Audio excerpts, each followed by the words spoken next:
In order to generate launch icons in Android Studio from an image, right click on resources, say new image asset.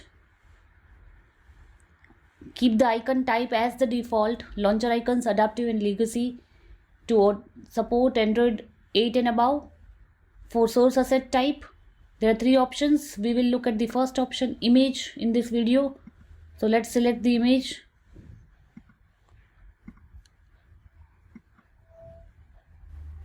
Resize the image so that it looks well on the round icons on the latest Android devices. Background layer, we have 2 options, color in the image. Let's go for a color.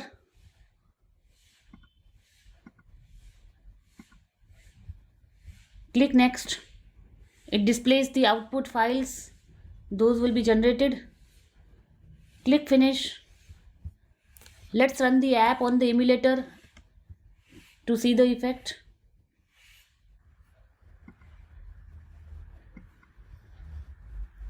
We see here the launch icon is successfully updated.